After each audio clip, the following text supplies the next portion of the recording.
مولاي صل وسلم دائما أبدا على حبيبك خير الخلق كلهم.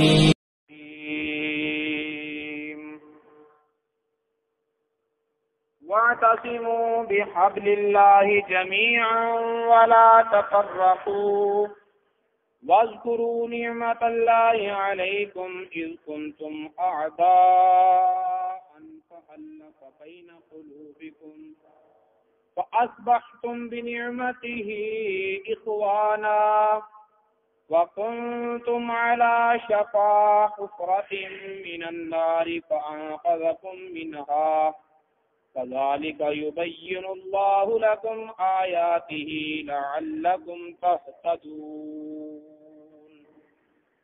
صدق الله العلي العظيم وصدق رسوله النبي الكريم. نحن على ذلك من الشاهدين والشاكرين والحمد لله رب العالمين.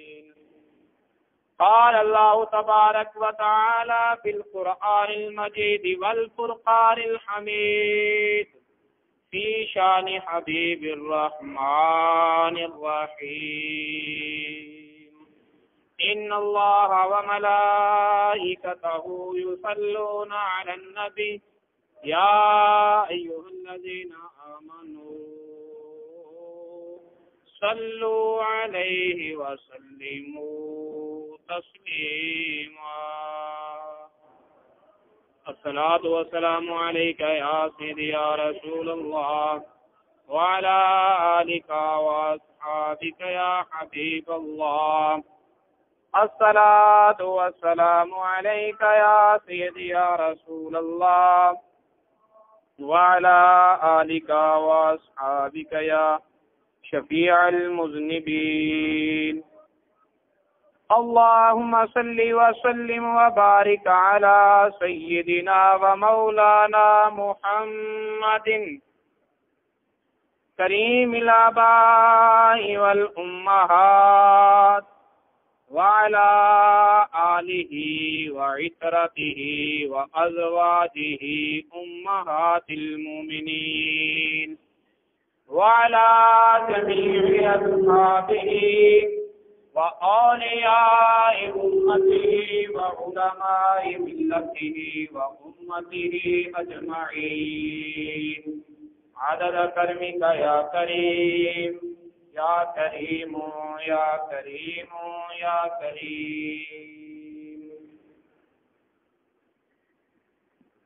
اللہ تعالیٰ کی حمد و ثنا کے بعد اللہ تعالیٰ کے پیارے محبوب خدا تاجدار بدوحا قبلہ کونین سرکار دو عالم نور مجسم حبیب کبریا احمد مجتبی محمد مصطفیٰ صلی اللہ تعالی علیہ وآلہ وسلم کی پاک بارگاہ بیکت پناہ میں ہدیہ درود و سلام پیش کرنے کے بعد اللہ رب العزت کا نازل کیا ہوا کلام لا رہا ہے قرآن پاک کا چوتھا پارہ سورہ آل عمران کی 103 نمبر آیت. اللہ رب العزت ارشاد فرماتا ہے ایمان والوں کو وَاعْتَصِمُوا بِحَبْلِ اللَّهِ جَمِيعًا. اے ایمان والو اللہ کی رسی کے ساتھ سارے کے سارے چمٹ جاؤ.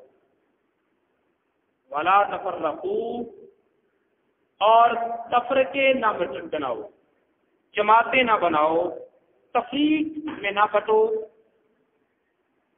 تو حکم اللہ تعالیٰ نے فرمایا وَاعْتَصِمُوا بِحَبْلِ اللَّهِ اللہ کی رسی کے ساتھ چمٹ جاؤ. پھر فرمایا وَلَا تَفَرَّقُوا اور فرقوں میں نہ بٹو.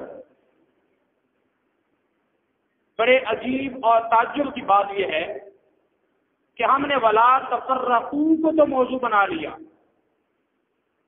لیکن وَاعْتَصِمُوا بِحَبْلِ اللَّهِ کی طرف کوئی توجہ نہ.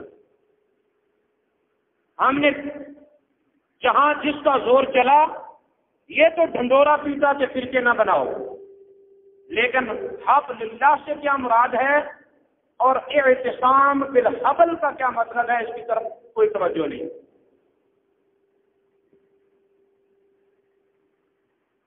حبل اللہ سے مراد اللہ کا دین ہے، حبل اللہ سے مراد قرآن ہے، حبل اللہ سے مراد صراط مستقیم ہے۔ مفسرین نے یہ سارے اقوال ذکر کیے، اور اگر آیت کریمہ کے اندر غور کیا جائے کہ ہمیں قرآن سے پتہ چلے کہ اللہ کی رسی سے کیا مراد ہے، تو قرآن پاک آگے چل کر اسی آیت کا اگلا حصہ واذکروا نعمت اللہ، اللہ کی اس نعمت کو یاد کرو، اذ کنتم اعداء فالف بین قلوبکم فاصبحتم بنعمتہ اخوانا، اللہ کی اس نعمت کو یاد کرو کہ تم تو دشمنیاں پال رہے تھے، تم تو ایک دوسرے کو کے قتل پر گامزن تھے، تم تو ایک دوسرے کو جان سے لینا چاہتے تھے، تم تو ایک دوسرے کا مال لوٹ رہے تھے، تم تو ایک دوسرے کی عزتوں سے کھیل رہے تھے، تم تو ایک دوسرے کے جائیدادوں پر قبضہ کرنا چاہتے تھے۔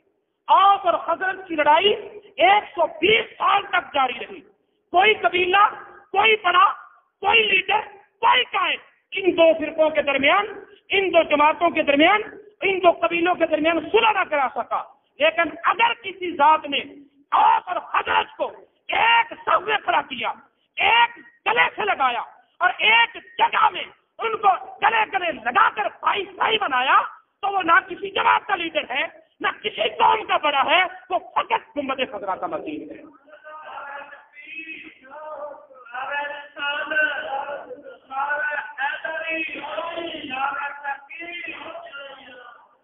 اس نعمت کا ذکر کرو جس نعمت نے تمہیں بھائی بھائی بنایا، جس نے مکی اور مہاجر اور انصار کو بھائی بھائی بنایا، جس نے حضرت صہیب رومی کو عربیوں کے تاجداروں کے ساتھ کھڑا کر دیا، جنہوں نے حضرت حبشہ کے حضرت بلال کو حضرت عمر فاروق کے لیے سیدنا کا لقب اور ٹائٹل بنا دیا، جس نے حضرت سلمان فارس سے آنے والے کو اہل بیت کا نمونہ بنا دیا، جس نے عرب و عجم کا اور گورے کالے کا، امیر غریب کا سارے فرق مٹا کر مسلمانوں اور انسانیت کو بھائی بھائی اور اخوت تک طرف دیا۔ اللہ تعالیٰ فرماتا اس نعمت کا ذکر کرو، اس نعمت کا ذکر کرو جس نے تمہیں بھائی بھائی بنایا۔ ذکر جماعت کا ہے، واعتصموا بحبل اللہ، واعتصموا بحبل اللہ جمیعا، سارے کے سارے مسلمان ایک جماعت بن کر اللہ کی رسی کے ساتھ چمٹ جاؤ، اور فرقہ گروہ بندی میں نہ پڑو، فرقہ واریت میں نہ پڑو، جماعتوں کے ٹوٹے نہ بناؤ۔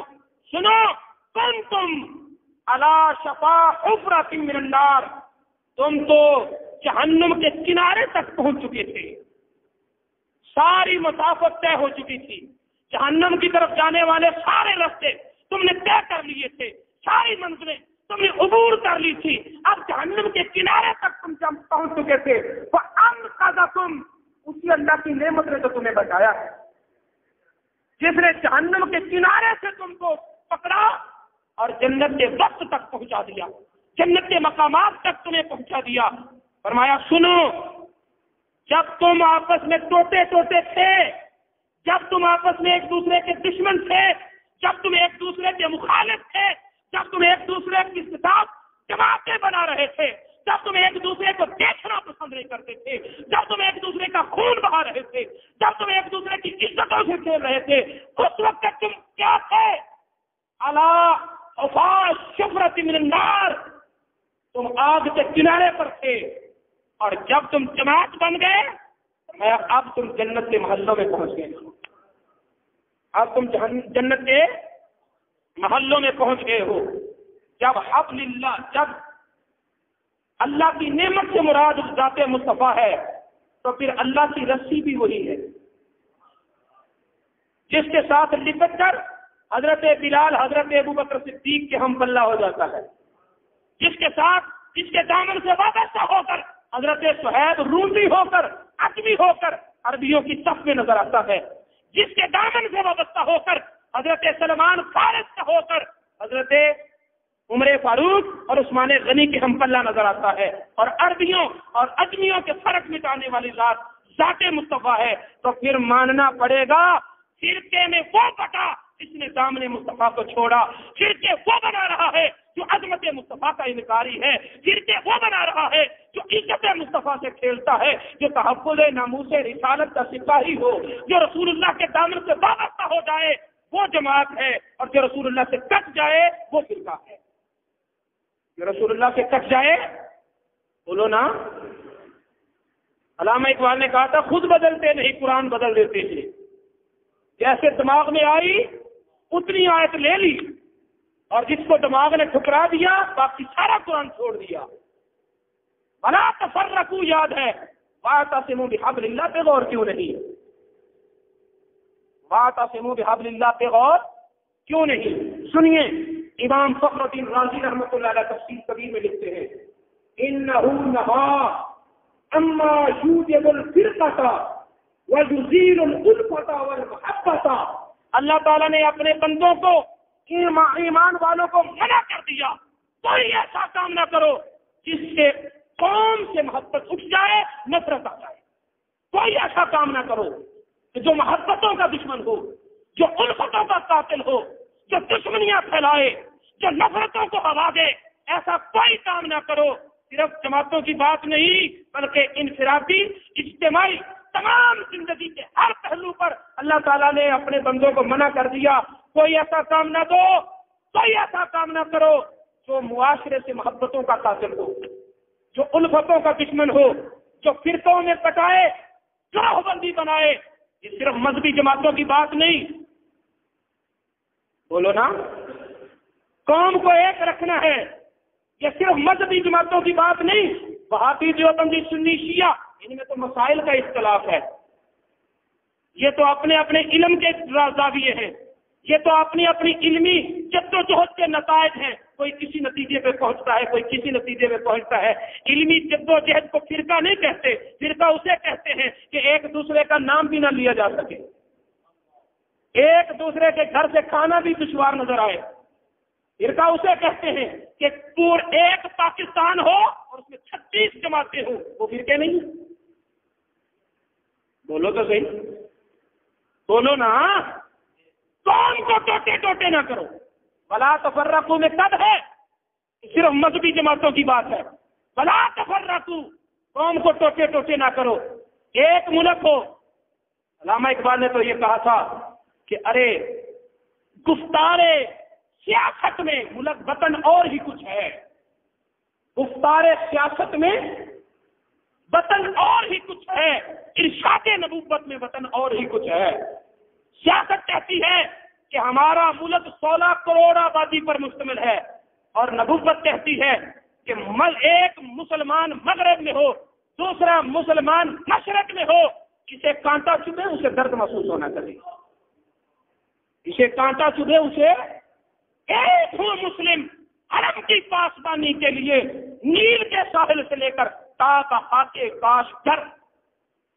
سنو، اتحاد کی بات جو کہتے ہیں ہم اسلام کی بات نہیں کرتے، ہم انسانیت کی بات کرتے ہیں، ہم تفریقوں کی بات نہیں کرتے، ہم اجتماعیت کی بات کرتے ہیں۔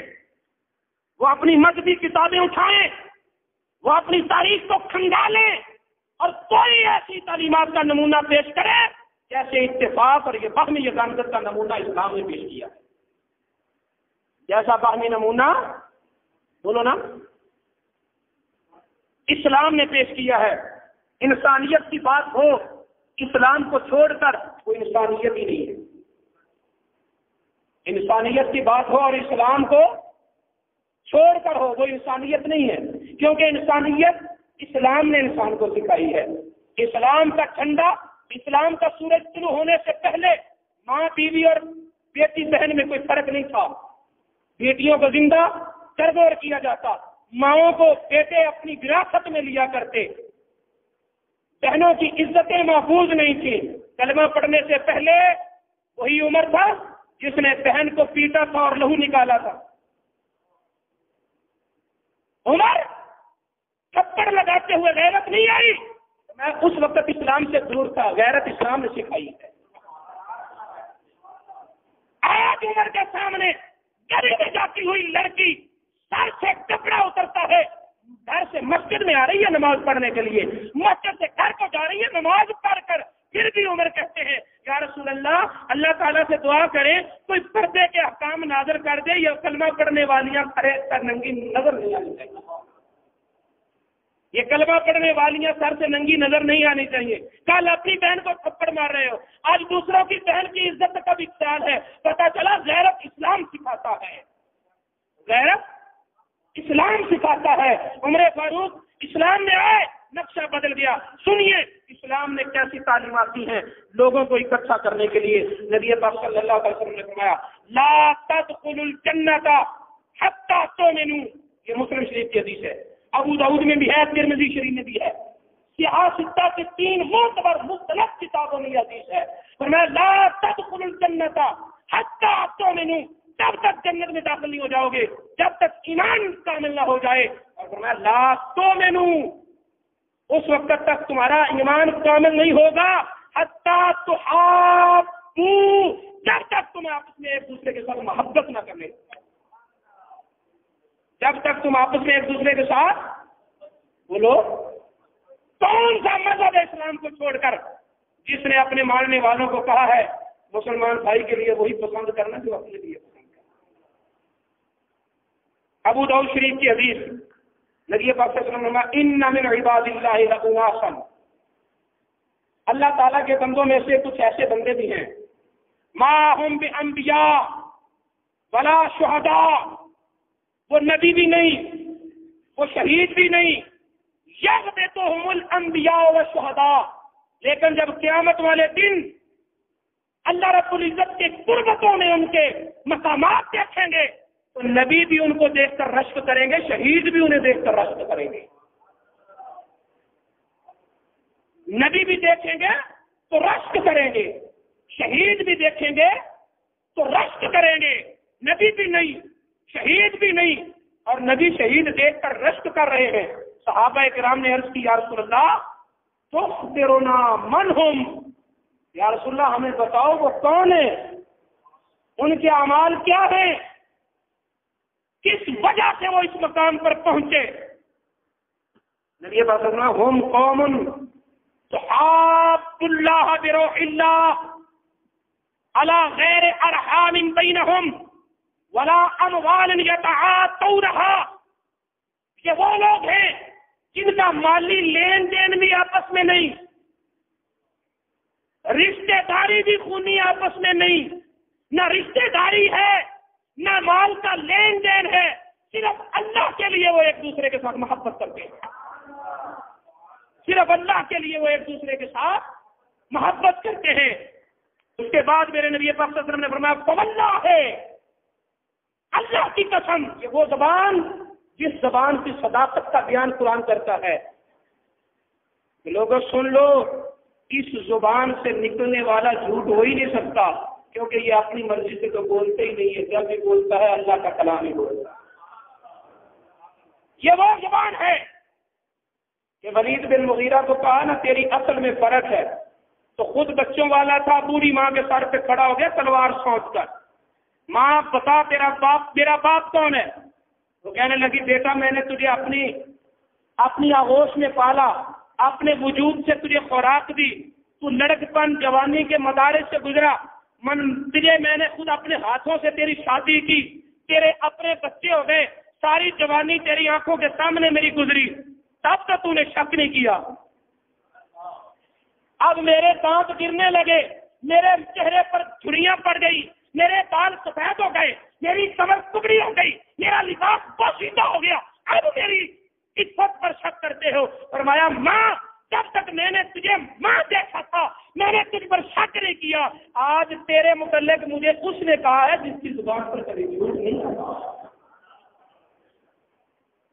یہ اب عمر فاروق نہیں کہہ رہے، یہ عثمان غنی نہیں کہہ رہے، یہ علی المرتضیٰ نہیں کہہ رہے، یہ صدیق اکبر نہیں کہہ رہے، یہ ماننے والے نہیں، یہ وہ ہیں جنہوں نے زندگی بھر کلمہ نہیں پڑھا لیکن مصطفیٰ کی سچائی کو تسلیم کیا ہے، مصطفیٰ کی سچائی کو تسلیم کیا ہے۔ جب اس نے کہا کہ ماں مجھے محمد نے کہا ہے، تو ماں نے بھی تڑپ کر کہا بیٹا پھر میرا بھی دل کہتا ہے کہ تو نے اس کی گستاخی کی ہے، کیونکہ میں نے بھی اگلی کتابوں سے سن رکھا ہے کہ اللہ تعالیٰ اس وقت تک کسی کے عیبوں سے پردہ نہیں اٹھاتا جب تک وہ میرے مصطفیٰ کی گستاخی نہیں کرتا۔ ساری زندگی میرے رب نے عیب چھپائے رکھے، تو میرے کہیں مصطفیٰ کی عزت کی طرف انگلی نہ اٹھاتا، اب بھی چھپے رہتا، آج بھی چھپے رہتے میرے عیب۔ تو نے رسول اللہ کی عزت پر انگلی اٹھائی، میرے عیب اٹھ گئے، تو حلال نہیں ہے، تو چرواہے کا بیٹا ہے۔ وہ زبان جس کو سب کون کی کنجی کہے، اس کی نافذ حکومت پہ لاکھوں سلام، وہ زبان قسم اٹھا رہی ہے۔ فواللہ، اللہ کی قسم۔ کون کہہ رہا ہے؟ جس کی زبان پر جھوٹ کبھی نہیں آیا۔ صحابہ کرام تو کہتے تھے نبی صادق کو صدوق، اس کی تشریح کرتے ہوئے محدثین نے کہا صادق اسے کہتے ہیں جیسا ہو ویسا کہے، اور مصدوق اسے کہتے ہیں جو کہتے وہ ہو جائے۔ صادق و مصدوق، صادق وہ جو ہے وہ کہے، اور مصدوق وہ جو کہتے وہ ہو جائے۔ میرے رب نے زبان نبوت کو جھوٹا کبھی نہیں ہونے دیا۔ وہ کہتا ہے فواللہ، اللہ کی قسم، ان وجوہہم لنور، یہ جو دنیا میں بغیر کسی رشتہ داری کے، بغیر مال کے لین دین کے، بغیر کسی ذاتی غرض کے، محض اللہ کی رضا کی خاطر ایک دوسرے سے بھائی چارہ کرتے ہیں، اخوت اور دوستی کرتے ہیں، باہمی یگانگت کے ساتھ، اتفاق اور اتحاد کے ساتھ رہتے ہیں، ایک دوسرے سے محبت کرنے والے جب قیامت والے دن اللہ کی بارگاہ میں حاضر ہوں گے، ان کے چہروں پر نور نہیں، ان کے چہرے ہی نور ہوں گے۔ ان کے چہروں پر نور نہیں، ان کے چہرے ہی نور ہوں گے۔ ان وجوہہم لنور وانہم لعلی نور، اور ان کی سواریاں بھی نور ہوں گی، وہ خود نور ہوں گے، نور پر سوار ہوں گے۔ فرمایا ولا یحزنون لا یخافون اذا خاف الناس، سارے میدان محشر والے ڈر رہے ہوں گے، لیکن ان کو خوف نہیں ہوگا، کیونکہ یہ محبت کرنے والے ہیں، کیونکہ یہ ایک دوسرے سے محبت کرنے والے ہیں، انہیں کوئی ڈر نہیں ہوگا۔ ولا یحزنون اذا حزن الناس، سارے لوگ ڈریں گے، گھبرائیں گے، لیکن یہ غمزدہ نہیں ہوں گے۔ پھر نبی پاک صلی اللہ علیہ وسلم نے پڑھا الا ان اولیاء اللہ لا خوف علیہم ولا هم یحزنون، اور بتلا دیا کہ اللہ کے ولی وہ ہیں جو آپس میں دوستی کرتے ہیں۔ اللہ کے ولی وہ ہیں، بولو بولو، کہ نہیں کرنا چاہتے؟ آج کا میرا درس، آج کا میرا پیغام یہی ہے کہ اے اللہ کے بندو، کیا سبق سیکھا آج کے درس میں؟ نفرتیں چھوڑ دو، قدورتیں نکال دو، کینے اپنے سینوں سے نکال دو۔ جب قبر میں جائیں تو نبی پاک کا عشق ہمارے دل میں ہو، کسی کی نفرت نہ ہو، کسی کی نفرت۔ ایک عربی شاعر نے بہت خوب کہا، اے محبوب تیری محبت نے میرے دل کو ایسے گھیر لیا ہے کہ اب دشمنوں کے نفرت کے لیے بھی جگہ خالی نہیں رہے۔ اس کے سرکار کا ایک دیپ جلا لو دل میں، بعد مرنے کے قبر میں بھی اجالا ہوگا۔ اپنے دلوں کو عشق مصطفیٰ کا گہوارہ بناؤ، تو دورتے نکالو، نفرتیں نکالو، دشمنیاں نکالو، اپنی افراد کو چھوڑ کر اللہ کے بندو بھائی بھائی بن جاؤ۔ اللہ کے بندو بننا نہیں چاہتے، یہ لفظ مشکل ہے، بار بار دہرا رہا ہوں کیونکہ جو لفظ زبان پر آتا ہے اس کی بدن پر تاثیر پڑتی ہے۔ اللہ کے بندو، اللہ کے بندو، یہ سبق یاد کرو گے تو میں نے تو اپنا مضمون مکمل کر لیا۔ قرآن پاک پڑھ، کتاب بھی پڑھ، صرف آپ کو یاد کرانا ہے۔ اللہ کے بندو آپس میں، اللہ کے بندو آپس میں، اللہ تعالیٰ مولاي صل وسلم دائما أبدا على حبيبك خير الخلق كلهم